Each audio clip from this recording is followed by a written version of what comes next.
Shalom jemaat yang dikasih Tuhan, kita berjumpa lagi di minggu yang penuh dengan sukacita hari ini. Mari kita akan siapkan hati kita bawa hidup kita naikkan satu pujian yang mengatakan, Ku ada sebagaimana ku ada. Karena hidup kita penuh dengan anugerah Tuhan yang berlimpah.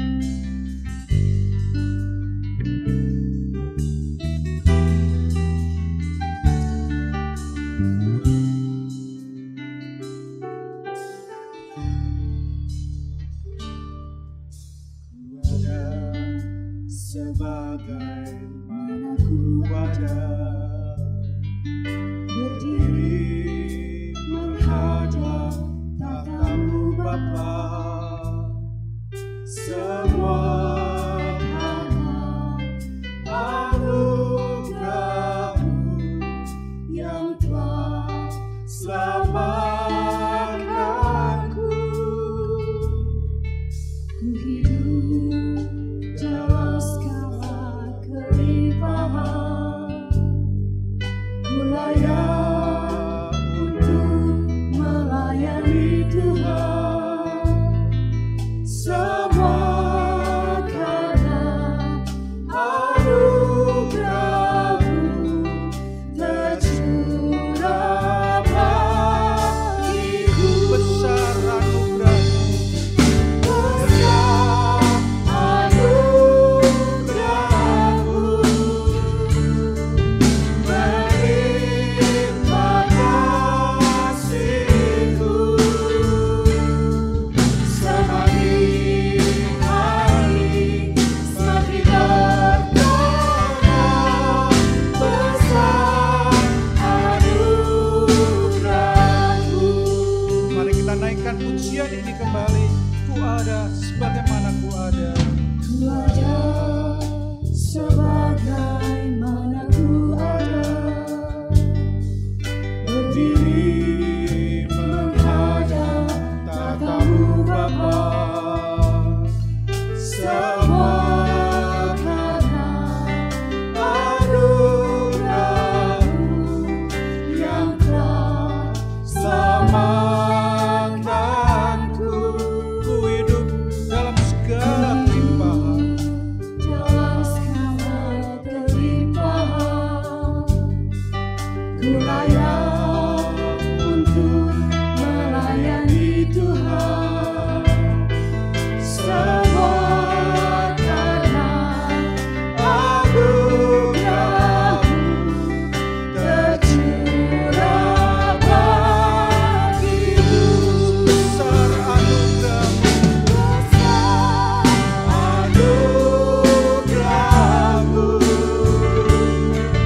melimpah kasih-Mu.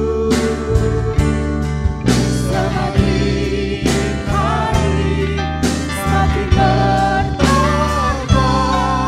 besar anugerah-Mu.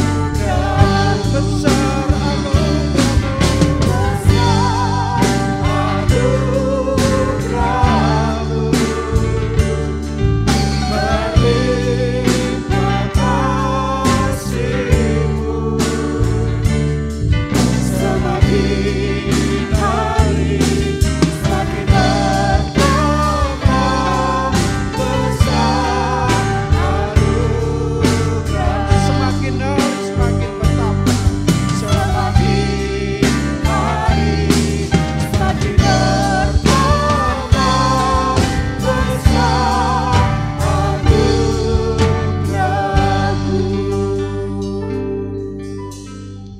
Marilah di dalam ibadah kita mulai dengan satu pengakuan bahwa pertolongan kita ada di dalam nama Tuhan pencipta langit dan bumi ini, yang kasih setianya kekal untuk selama-lamanya dan yang tidak pernah meninggalkan pekerjaan tangannya.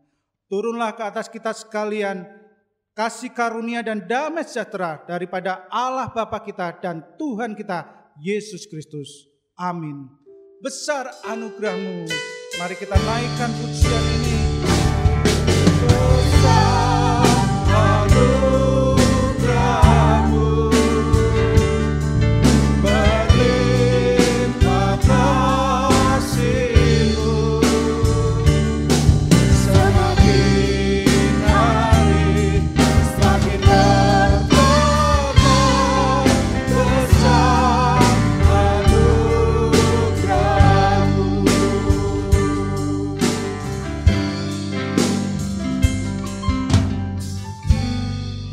dalam Keluaran 23 ayat 25 dikatakan, tetapi kamu harus beribadah kepada Tuhan Allahmu, maka Ia akan memberkati roti makananmu dan air minumanmu, dan aku akan menjauhkan penyakit dari tengah-tengahmu.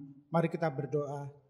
Kami sungguh mengucap syukur ya Bapa, Engkau Allah kami yang sungguh baik, yang memelihara kehidupan kami. Sepanjang pekan kami sudah melakukan segala sesuatunya dalam kehidupan kami, dan Engkau melihat apa yang kami perbuat ya Tuhan. Ketika kami di dalam keadaan yang tidak berkenan di mata Tuhan, Engkau mengingatkan kami kembali ya Tuhan. Kami sungguh mengucap syukur. Ampunilah ya Tuhan segala kekeliruan yang kami lakukan. Dan Engkau Allah yang sungguh besar anugerah dalam hidup kami. Dan saat ini pun Engkau melayakkan kami untuk kami boleh menghadap hadirat-Mu dalam ibadah kami pada hari ini. Dan biarlah Tuhan dalam ibadah kami membawa pujian kami, membawa segenap ucapan syukur atas pertolongan, perlindungan, pemeliharaan Tuhan. Dan kami kembali boleh mendengarkan kebenaran firman Tuhan yang akan menguatkan kami, yang akan meneguhkan hidup kami, sehingga kami sungguh menjadi pribadi-pribadi yang berkenan di mata Tuhan. Tolonglah Tuhan ibadah kami pada hari ini dan dari awal hingga akhirnya di dalam pimpinan penyertaan Tuhan. Terima kasih ya Tuhan. Inilah ibadah kami persembahkan untuk kemuliaan nama Tuhan. Di dalam nama Tuhan kami Yesus Kristus kami berdoa. Amin. Shalom Bapak Ibu, kita bertemu kembali di ibadah online Minggu ketiga Mei. Walaupun kita ibadah di rumah kita masing-masing, tapi saya rindu setiap kita, setiap pribadi, setiap keluarga menikmati persekutuan dengan Tuhan. Dan saya betul-betul mengajak mari Bapak Ibu memuji Tuhan dengan sungguh-sungguh dan mengatakan, Tuhan, Engkau satu-satunya kekuatan kami.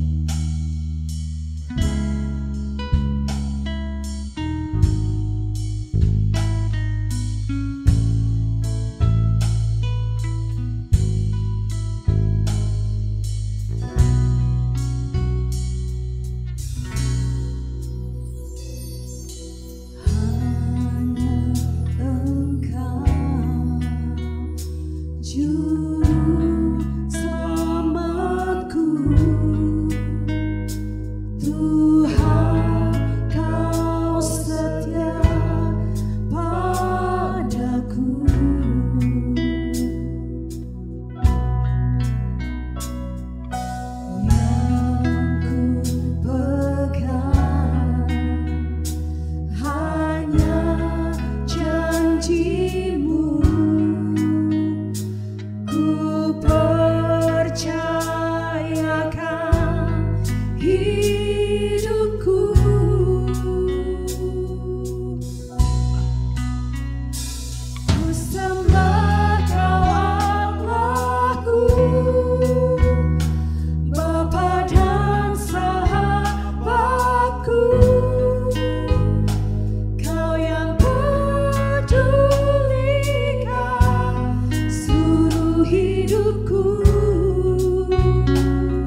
hidup dan di dalam seluruh diri kami. Kami bersyukur karena sungguh Engkau begitu mencintai kami. Biarlah saat ini Tuhan, kami betul-betul mau memberikan pujian kami yang terbaik kepadamu. Terima kasih Bapa, di dalam nama Tuhan Yesus kami berdoa. Amin. Saya undang Bapak Ibu untuk bangkit berdiri. Kali ini saya ajak setiap kita menari dan bersukacita. Saya rindu setiap kita, mari para suami, para istri, anak-anak, kita menari di hadapan Tuhan. Karena Tuhanlah perlindungan kita.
Bapak Ibu, kita tidak pernah tahu akan hari esok. Kita tidak pernah tahu akan hari esok. Badai kehidupan selalu kesulitan mungkin selalu datang. Tapi percayalah, Tuhan tidak pernah terlambat menolong saya dan saudara. Hanya dalam tenang dan percaya kepada Tuhan terletak kekuatan kita.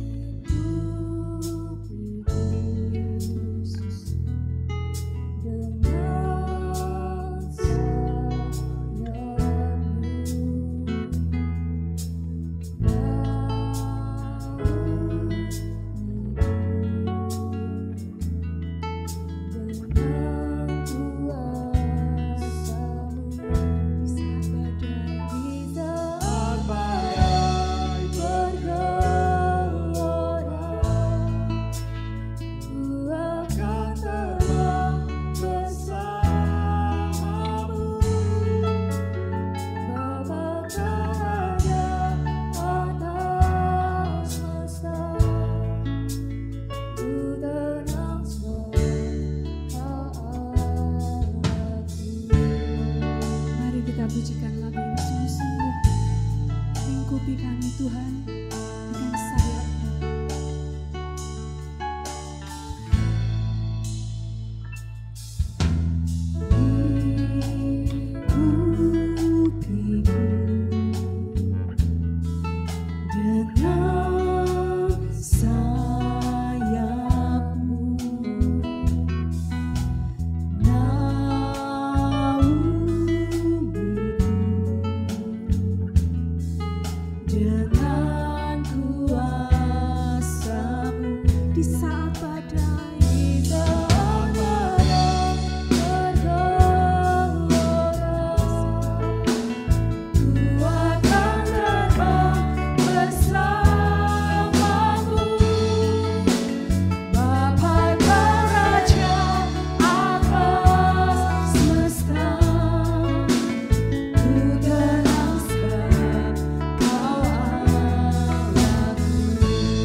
Dia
Mari kita akan berdoa, jemaat yang dikasihi Tuhan.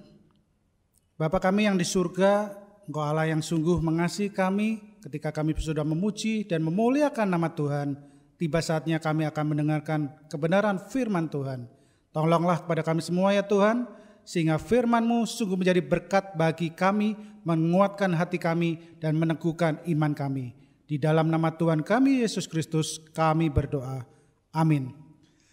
Bapak Ibu yang dikasihi Tuhan, pada hari ini firman Tuhan terambil dari Injil Markus pasal yang keempat ayat 35 sampai yang ke-41. Injil Markus pasal yang keempat ayat 35 sampai yang ke-41. Saya akan bacakan bagi Bapak Ibu, saudara-saudari kalian. Demikian firman Tuhan. Angin ribut diredakan. Pada hari itu, waktu hari sudah petang, Yesus berkata kepada mereka, "Marilah kita bertolak ke seberang." Mereka meninggalkan orang banyak itu, lalu bertolak dan membawa Yesus beserta dengan mereka dalam perahu di mana Yesus telah duduk, dan perahu-perahu lain juga menyertai Dia. Lalu mengamuklah taufan yang sangat dahsyat, dan ombak menyembur masuk ke dalam perahu, sehingga perahu itu mulai penuh dengan air. Pada waktu itu Yesus sedang tidur di buritan di sebuah tilam. Maka murid-muridnya membangunkan Dia dan berkata kepadanya, "Guru, Engkau tidak peduli kalau kita binasa?" Ia pun bangun, menghardik angin itu dan berkata kepada danau itu, "Diam, tenanglah." Lalu angin itu reda dan danau itu menjadi teduh sekali. Lalu Ia berkata kepada mereka, "Mengapa kamu begitu takut? Mengapa kamu tidak percaya?" Mereka menjadi sangat takut dan berkata seorang kepada yang lain, "Siapa gerangan orang ini sehingga angin dan danau pun taat kepadanya?" Bapak Ibu yang dikasihi Tuhan, hari ini temanya adalah dalam badai Tuhan bertindak.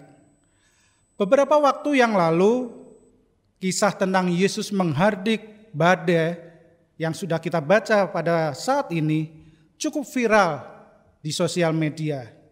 Dimulai dari sebuah khotbah seorang hamba Tuhan yang cukup terkenal yang mengandaikan bahwa badai ini sama dengan peristiwa yang saat ini sedang terjadi, yaitu pandemi COVID-19.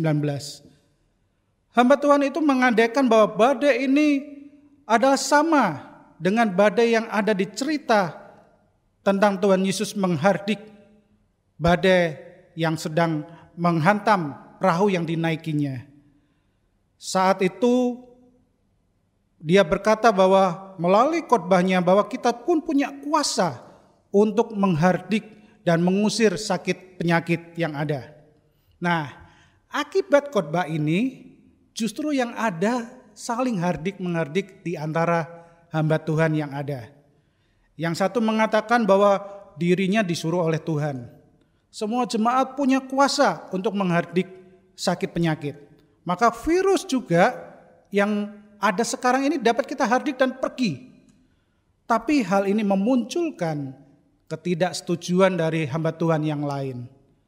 Kalau memang seperti itu, ya kita bisa dong kumpulin orang-orang yang sakit, kita hardik, kita usir segala penyakit, maka mereka dapat sembuh.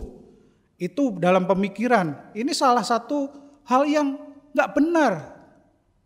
Bukankah yang punya kuasa itu Tuhan? Bukankah yang berkuasa itu Tuhan dan yang menghardik itu Tuhan? Kalau memang benar dari Tuhan, semua pasti bisa sembuh. Nah, apakah ini cukup sampai di sini? Rupa-rupanya setelah itu muncul lagi hamba Tuhan merespon perdebatan yang ada. Dia menilai ya nggak bisa gitu. Hamba Tuhan yang kedua tadi yang merespon sangat angkuh kalau seperti itu. Kita nggak bisa dong menghakimi seperti itu. Lalu muncul lagi hamba Tuhan yang lain menganalisis ketiga hamba Tuhan yang sudah bersuara mengenai hardik-menghardik ini. Tentu sebagai hamba Tuhan saya melihat, waduh kok seperti ini ya. Hamba Tuhan satu berpendapat, yang lain menanggapi, dan tentunya berdampak bagi jemaat pengikutnya. dan akhirnya ikut-ikutan saling menghardik. Bapak Ibu yang dikasihi Tuhan, apa yang dapat kita lakukan sebagai jemaat Tuhan, sebagai orang percaya, juga saya selaku hamba Tuhan, mari kita bisa kembali kepada Alkitab dan kita simak apa yang ditulis di dalam Alkitab kita. Dicatat di Alkitab kita bahwa pada hari itu, waktu hari sudah petang, saat itu Yesus sudah mengajar banyak orang di seputar Danau Galilea. Murid-murid berserta dengan orang banyak juga ada di situ, dan Yesus kelelahan setelah seharian mengajar. Dan diceritakan di sana Yesus mengajak kepada mereka untuk ayo kita bertolak ke seberang. Dan mereka langsung meninggalkan orang banyak itu dan bertolak ke seberang. Yesus ada di dalam perahu itu, dan rupa-rupanya juga perahu-perahu yang lain juga mengikuti mereka. Di dalam perjalanan, Danau Galilea, danau yang cukup luas, karena kurang lebih 166 km persegi luasnya, tiba-tiba ada topan, ada badai yang cukup besar dan ombak sehingga air masuk memenuhi perahu itu. Saudara yang terkasih di dalam Tuhan, Danau Galilea atau dikenal sebagai Danau Genesaret atau disebut juga Tiberias atau Kineret, dan dalam bahasa Perjanjian Lama juga disebut Kinerot. Danau ini adalah saksi bisu dari perjalanan pelayanan dari Yesus. Banyak mukjizat terjadi yang dilakukan Yesus di sana. Para murid sebagian besar juga dipanggil dari daerah seputar itu. Di situ juga ada mukjizat tentang koin yang ada di dalam mulut ikan ketika Yesus mau membayar pajak ke bait Allah. Ikan itu juga kita kenal sebagai ikan Petrus. Jadi kalau kita berkesempatan berkunjung ke sana, kita bisa menikmati ikan Petrus itu juga. Danau Galilea ini dikenal sebagai danau air tawar terbesar di wilayah Israel. Dan dalamnya itu letaknya itu 211 meter di bawah permukaan air laut. Jadi memang sangat rendah sekali. Kedalamannya 43 meter kurang lebih, dan danau ini adalah terendah setelah Laut Mati. Karena letaknya yang sangat rendah ini dan dikelilingi oleh bukit-bukit, disebutkan sebagai dataran Golan di situ. Sehingga saya mau menggambarkan bahwa suasana di seputar Danau Galilea itu sangat panas sekali. Sementara di bukit-bukit sekelilingnya yang tinggi itu udaranya cukup dingin. Sehingga ketika ada aliran udara panas dan dingin ini bertemu, di situ bisa menimbulkan satu pergolakan sehingga sering terjadi yang namanya badai atau angin yang sangat kencang dan sering menimbulkan gelombang di Danau Galilea itu. Lebih lagi seringkali juga ditemukan bahwa pada masa itu ada aktivitas vulkanik yang terjadi di situ, gempa bumi, sehingga wajar kalau yang terjadi saat itu sangat memicu terjadinya badai yang sangat menakutkan dan mengerikan.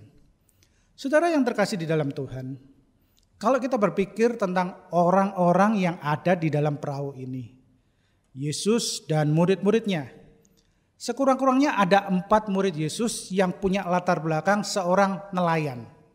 Ada Petrus, ada Yakobus, ada Yohanes, dan Andreas. Mereka orang-orang yang ahli di dalam sebagai profesinya seorang nelayan. Mereka dapat mengendalikan perahu, mereka dapat mengetahui situasi yang ada di tengah-tengah danau mencari ikan. Mereka juga ahli di bidang itu ketika mereka hendak melaut, menangkap ikan, dan suasana dan segala situasi yang ada. Jadi kalau mereka sudah terbiasa berlayar dan mengerti kondisi cuaca serta keadaan danau ini, namun kalau keadaan tiba-tiba mereka sangat ketakutan di saat badai itu datang, berarti badainya itu sangat besar. Waktu saya kuliah dulu, ada satu mata kuliah yang mengharuskan saya untuk live in. Dan kesempatan yang ada waktu itu live in di daerah perkampungan nelayan, di daerah Ujung Watu, Jepara. Jadi kalau kita melihat peta Pulau Jawa atau fokus kita ke Jawa Tengah, ada daerah yang cukup menonjol, ada lengkungan menonjol seperti kepala di peta itu, dan di ujungnya itu disitulah Ujung Watu. Lokasinya cukup terisolir karena jam 4 sore sudah tidak ada angkutan yang masuk ke desa itu. Saya berkesempatan untuk ikut yang namanya melaut. Sekitar jam 2 siang pergi menuju ke laut bersama dengan 2 orang nelayan di dalam satu perahu itu. Perahunya enggak terlalu gede, paling cuma 2 atau 2,5 meter lebarnya dan panjangnya paling 5 meter. Di dalam perjalanan kami menuju ke laut, di perjalanan itu sekitar 2 jam perjalanan, tiba-tiba hujan deras menimpa kami. Saya membayangkan di tengah laut hujan deras, ini sekitar air dari atas, saya membayangkan bakal penuh di dalam perahu ini. Bagaimana ini? Tapi saya melihat para nelayan ini santai saja, jalan terus dan tenang sekali. Mereka berjalan terus bersama dengan perahu yang ada, tidak ada ketakutan. Karena mereka adalah nelayan, hidup mereka sehari-hari di lautan, mereka tahu apa yang mereka alami. Namanya hujan deras ya, itu biasa. Nah, aktivitas yang ada ketika pada satu titik tertentu mereka menebarkan jala. Menebarkan jala, perahu berjalan pelan, hingga sampai habis jala yang ditebarkan itu, perahu berhenti dan diam. Ketika dalam keadaan yang diam itu, suasana sudah semakin gelap menjelang malam. Yang kami lakukan yaitu seorang nelayan memasak nasi, lalu yang lain bersama-sama saya melihat itu memancing ikan yang ada, kemudian juga menangkap cumi dan segala macam untuk lauk makan kami.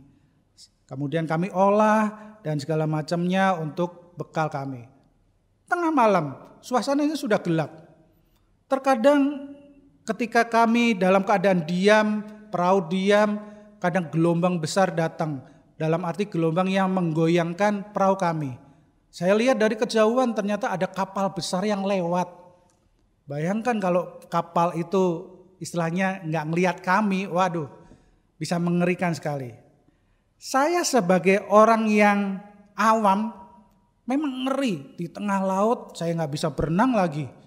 Terombang-ambing seperti itu di tengah-tengah lautan yang sangat luas, tidak ada sesuatu yang dapat saya lihat kecuali air. Tetapi mereka sangat tenang dan biasa saja. Sampai di tengah malam, setelah kami makan menikmati apa yang kami masak itu, kami kembali sambil menggulung jala yang sudah ditebar. Disitulah ikan-ikan tangkapan mulai diangkat dan kebanyakan waktu itu adalah ikan tongkol yang diambil. Saudara yang terkasih di dalam Tuhan, saya dapat menggambarkan ketika kita ada di dalam kapal atau perahu itu, di dalamnya ada orang-orang yang ahli di dalam bidang itu, mengerjakan segala sesuatu, semuanya tenang, biasa, berjalan dengan baik. Namun ketika tiba-tiba ada badai, ada topan yang begitu kencang, saya yakin topan itu terjadi, mereka sebagai orang ahli sudah terbiasa. Tapi ketika mereka ketakutan, saya yakin itu adalah badai yang sangat mengerikan. Mereka sampai berteriak bahwa kita akan mati, kita akan binasa. Mereka sudah berupaya mengendalikan perahu yang ada tetapi tidak berhasil. Mau berenang juga bagaimana, suasana sudah seperti itu. Mereka sudah terombang-ambing. Namun di dalam keadaan seperti ini, mereka melihat ke belakang ada Yesus yang tertidur di sebuah tilam. Sepertinya tenang sekali, sepertinya tidak ada apa-apa. Sehingga murid-murid membangunkan dia dan berkata, "Guru, engkau tidak peduli, kita akan binasa." Guru, engkau tidak peduli, kita akan binasa. Kita mau binasa ini, kapal sudah terombang-ambing, mungkin bisa terbalik. Mungkin juga karena kita sudah tidak bisa berenang lagi, dan ombak sudah tinggi, angin kencang sekali. Mungkin juga pro-pro lain yang menyertai juga mengalami hal yang sama. Ternyata gurunya tenang-tenang saja. Mereka panik, takut, khawatir, nyawanya sudah di ujung tanduk. Di dalam teriakan mereka, dalam kepanikan dan ketakutan mereka, Yesus bangun dan menghardik danau itu, "Diam dan tenanglah." Luar biasa sekali ketika Yesus berteriak, "Diam, tenanglah." Keadaan langsung teduh dan tenang. Alkitab mencatat bahwa dalam keadaan langsung teduh itu, dalam keadaan itu Yesus berkata, "Mengapa kamu begitu takut? Mengapa kamu tidak percaya?" Ketika Yesus berkata seperti itu, murid-muridnya merespon, mereka menjadi takut. Berkata kepada satu dengan yang lain, "Siapa gerangan orang ini sehingga angin dan danau pun taat kepadanya?"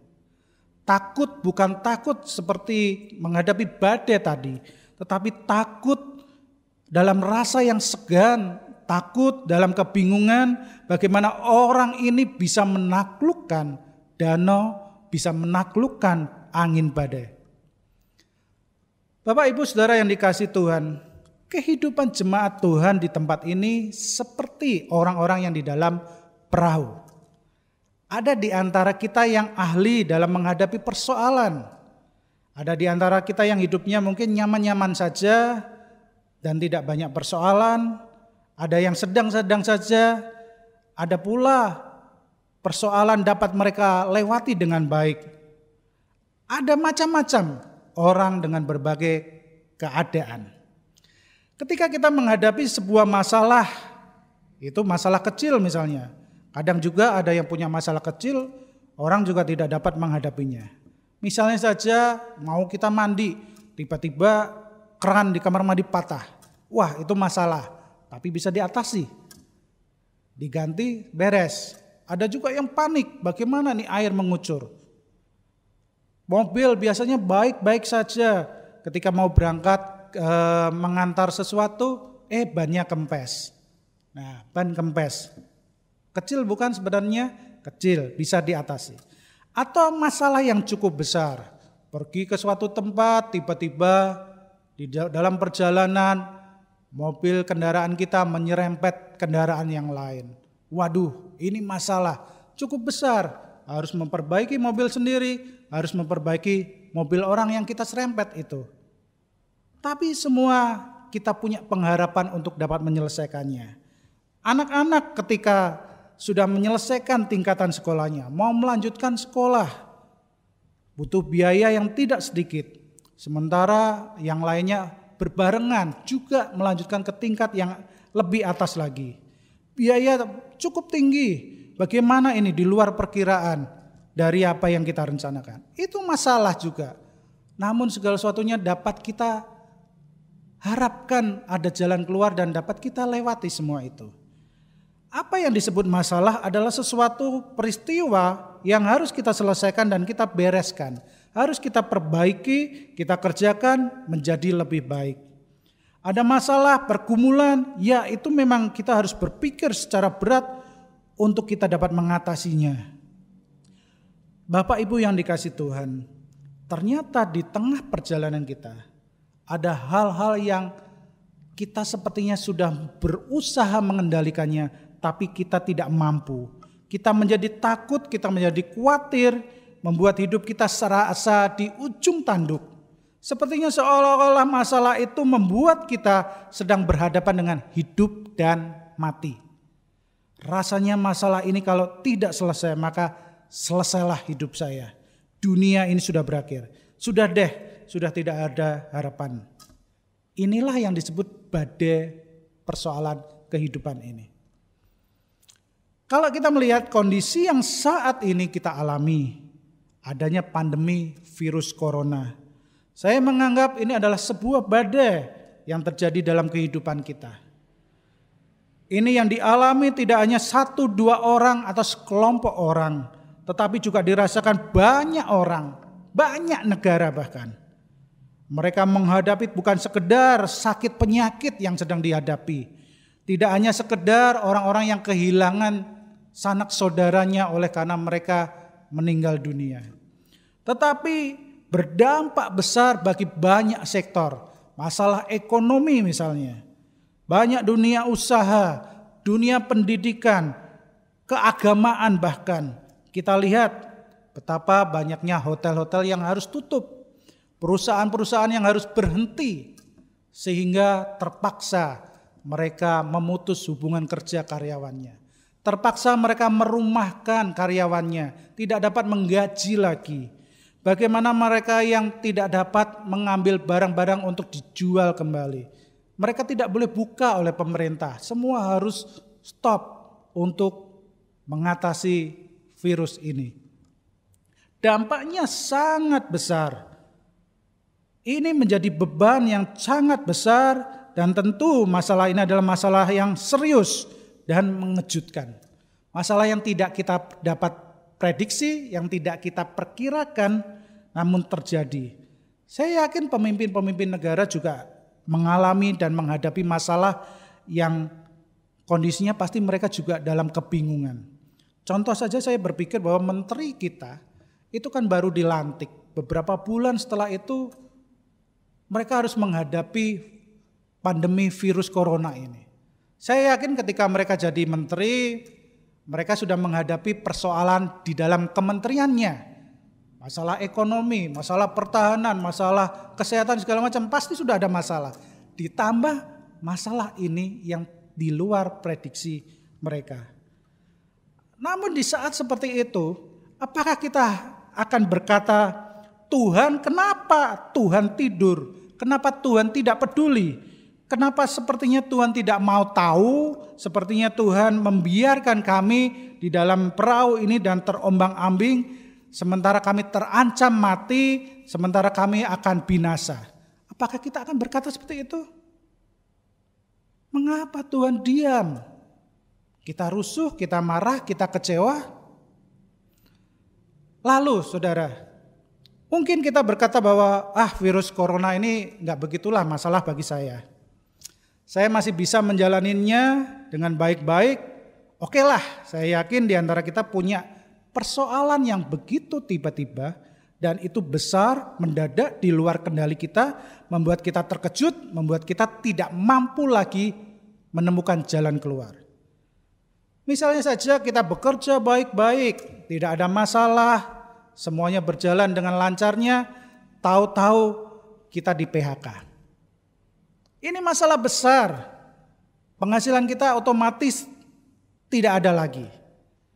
Kondisi baik-baik, sehat-sehat saja, tahu-tahu kita jatuh sakit, dokter memvonis satu penyakit yang kritis. Usaha berjalan baik-baik, lancar-lancar saja, tiba-tiba mengalami kerugian yang besar, ditipu orang misalnya, usaha kita. Ini masalah besar dan inilah badai di dalam hidup kita. Kita sudah mengerahkan seluruh kemampuan kita untuk menyelesaikannya. Kita tidak dapat lagi menyelesaikannya, bahkan kita sudah berdoa, kita sudah berseru kepada Tuhan, sepertinya Tuhan tidur. Tuhan diam dan akhirnya kita tergoda untuk berkata, Tuhan mengapa engkau Tuhan tidak peduli? Mengapa engkau tidur? Mengapa engkau tidak peduli? Hidupku sudah ada di ujung tanduk, persoalanku sudah begitu besar dan tidak ada jalan keluar lagi.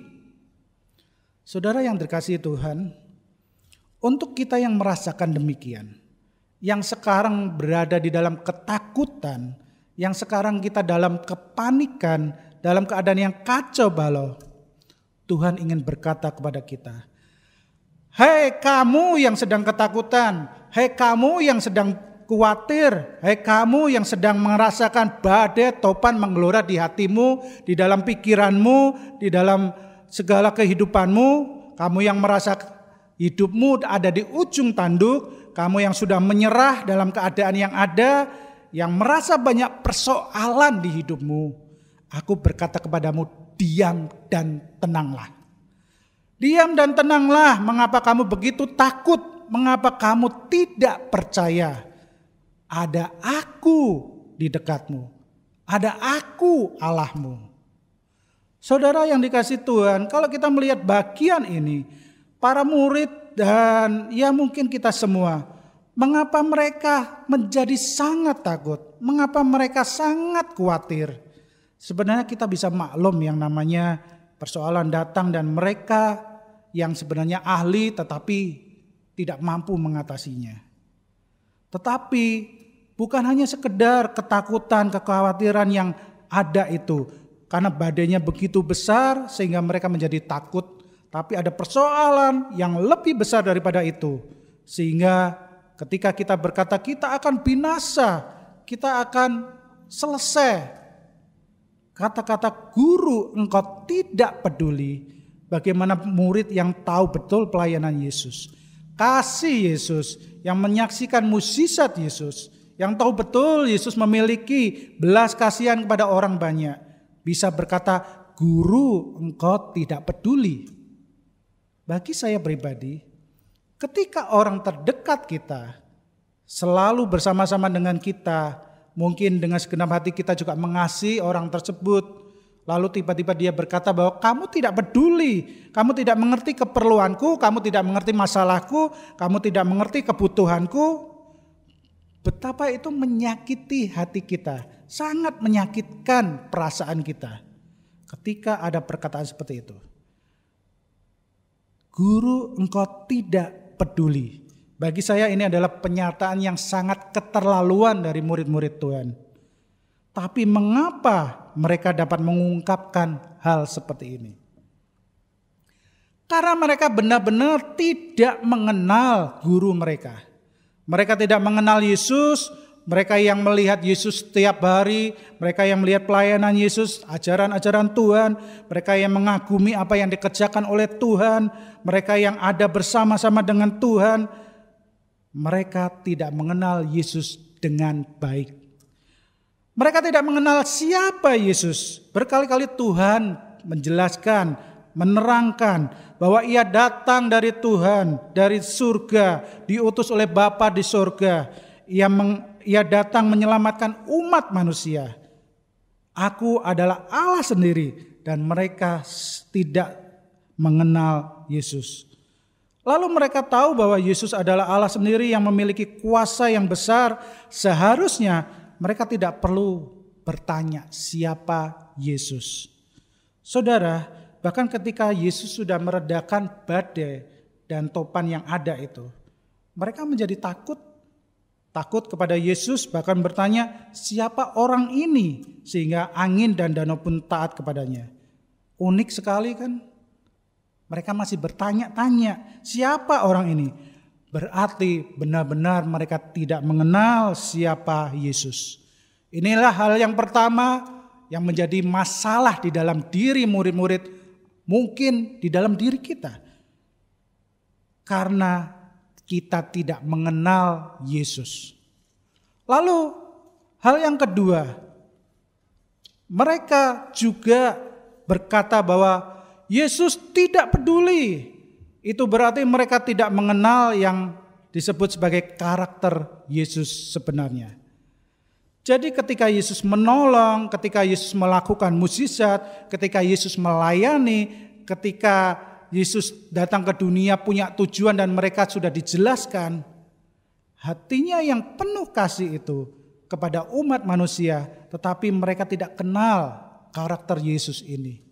Karakter yang mengasihi jiwa-jiwa, karakter yang mengasihi umat manusia. Muncullah kata-kata itu. Jadi Tuhan tidak peduli ya. Jadi jika Tuhan, aku punya beban berat, aku punya masalah, aku punya penderitaan, aku sudah berdoa Tuhan, aku sudah kerahkan semua tenaga, aku sudah kerahkan semua pikiranku, aku sudah kerahkan semua yang aku bisa, tapi masalah ini gak kunjung usai. Tuhan tidak peduli. Seolah-olah Tuhan tidak punya belas kasihan, seolah-olah Tuhan tidak mengasihimu, seolah-olah Tuhan tidak mencintaimu, Tuhan tidak peduli, engkau seolah-olah tidak ada dalam pandangan mata Tuhan, sampai berkata, Tuhan, engkau tidak peduli. Saudara yang dikasihi Tuhan, kalau kita seperti ini, bahwa seperti yang saya katakan tadi, itu berarti kita tidak mengenal karakter Tuhan. Karakter Kristus, karakter yang sangat mengasihi umat manusia. Karakter kasih yang ada di dalam diri Tuhan, yang senantiasa itu ada dan dibagikan bagi kita.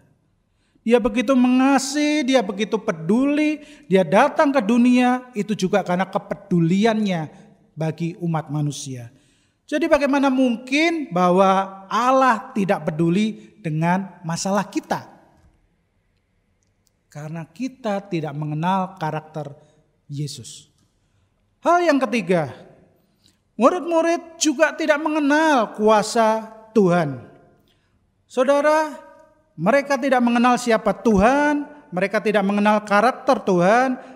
Tentu hal ini juga mereka tidak mengenal kuasa Tuhan.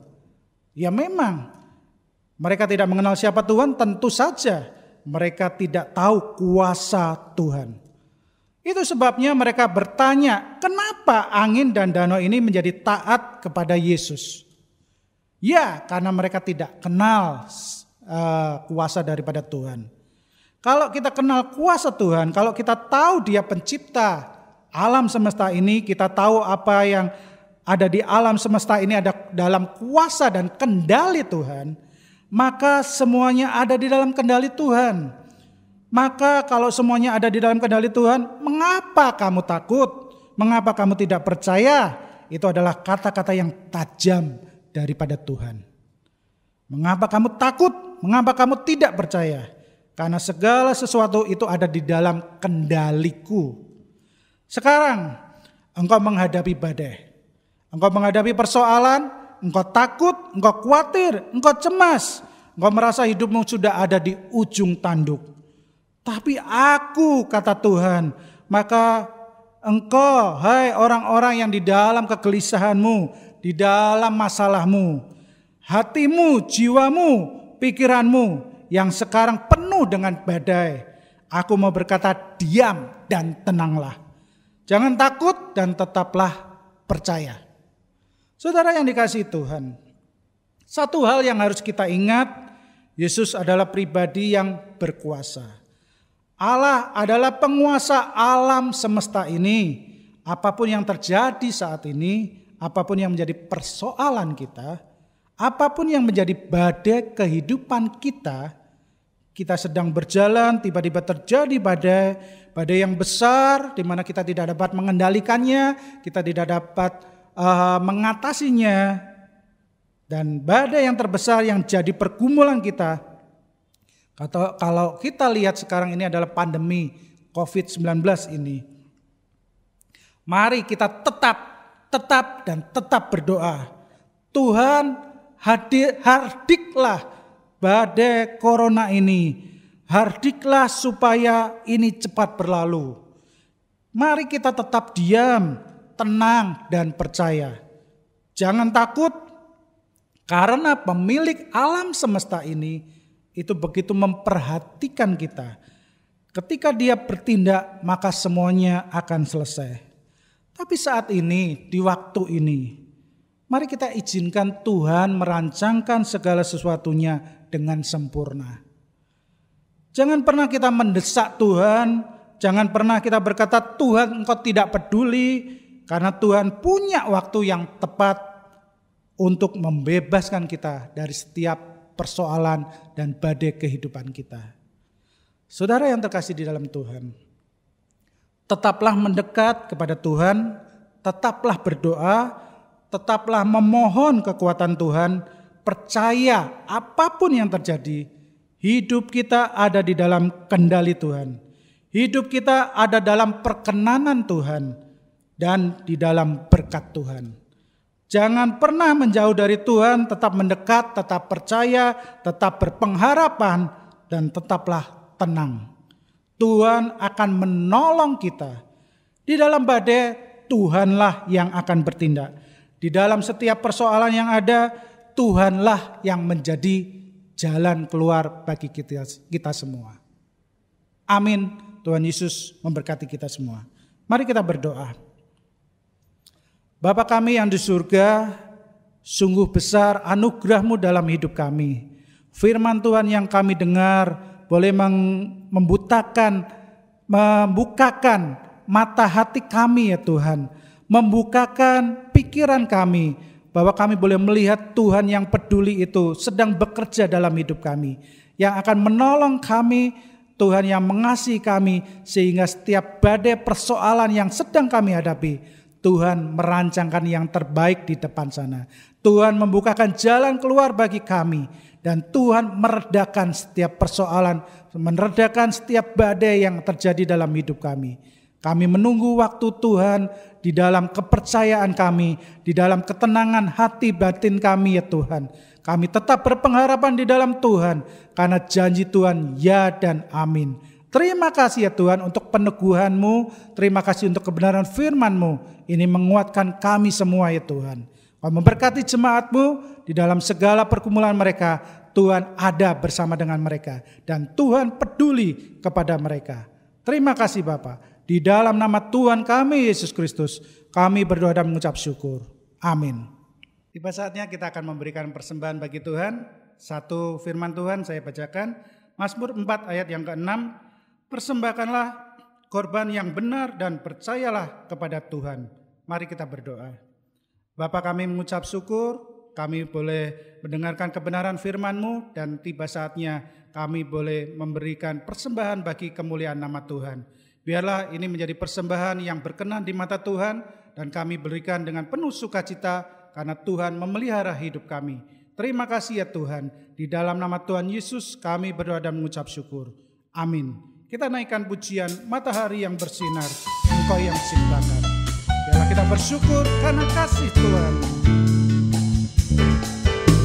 Matahari yang bersinar, Engkau yang ciptakan. Bulan bintang berkilauan, Engkau yang jadikan. Begitu juga kami Tuhan, di mata-Mu amatlah berharga.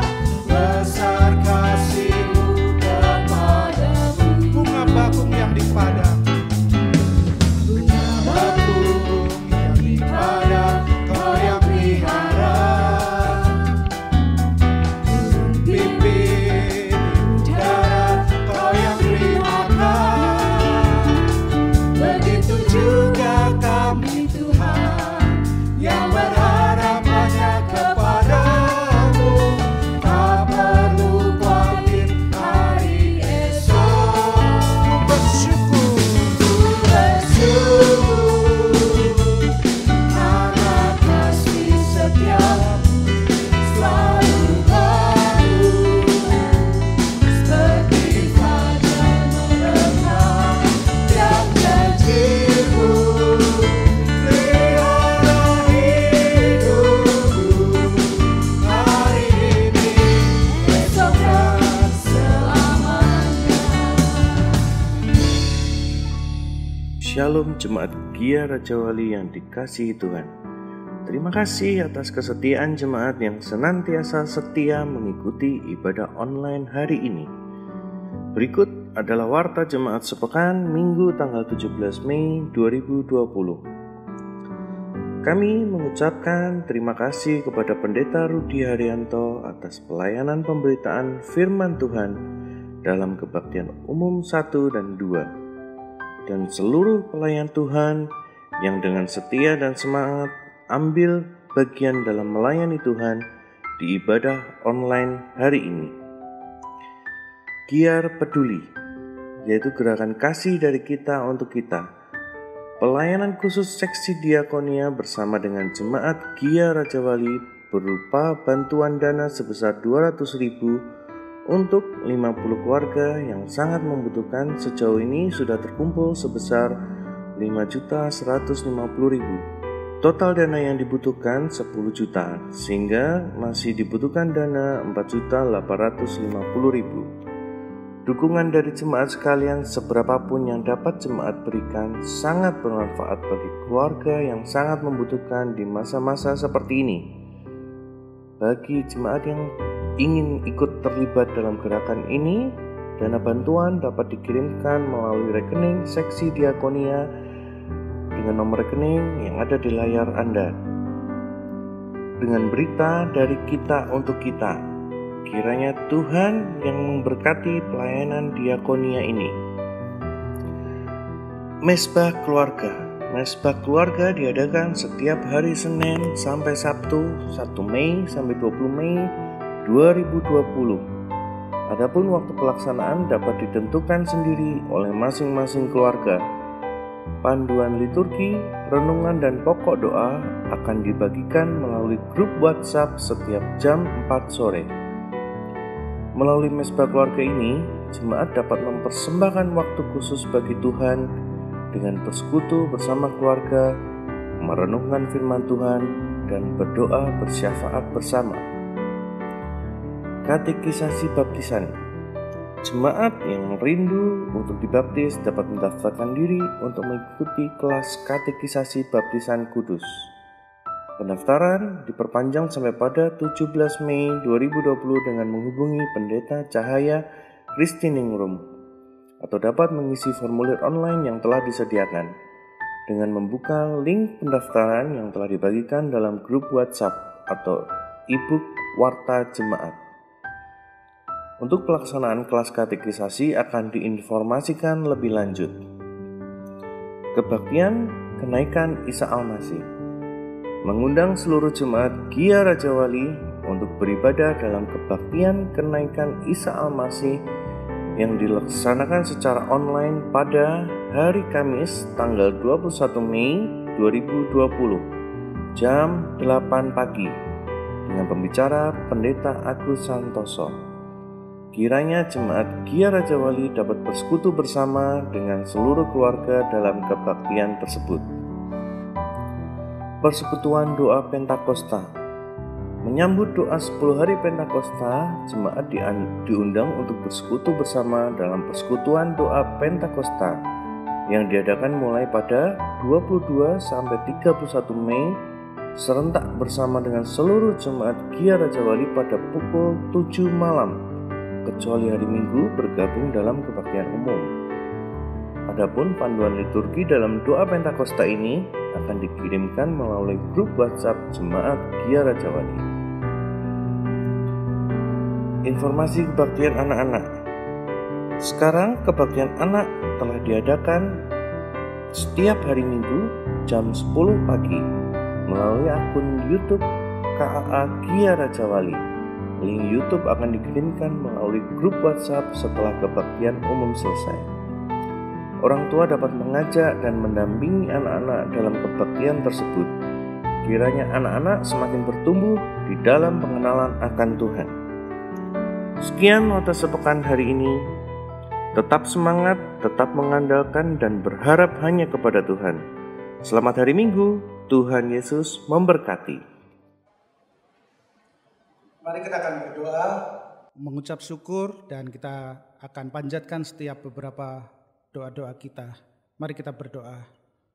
Bapa kami yang di surga, pada hari ini kami terus berdoa ya Tuhan, untuk pemerintah kami, untuk setiap aparat dan setiap bagian para medis yang ada, yang terus berusaha mengatasi pandemi COVID-19 ini ya Tuhan, supaya penyebarannya, supaya setiap orang-orang yang terkena boleh kembali sehat ya Tuhan. Dan kami bersyukur atas perkembangan yang ada, Tuhan tetap menjaga bangsa kami, setiap masyarakat di negeri kami ya Tuhan. Kami juga terus berdoa untuk setiap mereka yang terdampak oleh karena corona ini ya Tuhan. Mereka yang harus dirumahkan, mereka yang harus berhenti bekerja, mereka yang harus berhenti berusaha, tetapi Tuhan tetap memelihara mereka ya Tuhan. Mereka yang masih di dalam keadaan yang kurang sehat, Tuhan tetap memelihara hidup mereka sehingga mereka boleh pulih kembali ya Tuhan. Kami juga terus berdoa untuk setiap jemaat Tuhan. Mereka di dalam kehidupan doa mereka tetap Tuhan pelihara ya Bapa. Setiap pagi mereka boleh terus menghadap Tuhan dalam doa-doa mereka. Di dalam mesbah keluarga mereka boleh bersama mengucap syukur pemeliharaan Tuhan dan tetap melihat bahwa Tuhan kami adalah Tuhan yang ajaib, yang peduli dan menolong kami ya Tuhan. Terima kasih ya Tuhan. Setiap keluarga jemaat-Mu ada dalam pemeliharaan Tuhan. Engkau Allah kami yang baik, Allah kami yang peduli. Terima kasih ya Bapa, dan biarlah kami boleh mengucap syukur untuk ibadah kami pada hari ini, dan Tuhan memberkati kami dalam hari-hari kami yang mendatang ya Tuhan. Terima kasih ya Tuhan. Jemaat yang dikasihi Tuhan, mari kita bangkit berdiri dan kita akhiri ibadah kita. Arahkan hatimu dan mari kita terima berkat daripada Tuhan. Tuhan memberkati engkau dan melindungi engkau. Tuhan menyinari engkau dengan wajah-Nya dan memberi engkau kasih karunia. Tuhan menghadapkan wajah-Nya kepadamu dan memberikan engkau damai sejahtera mulai saat ini sampai selama-lamanya. Amin. Ada Yesus di hatiku, mari kita naikkan pujian ini.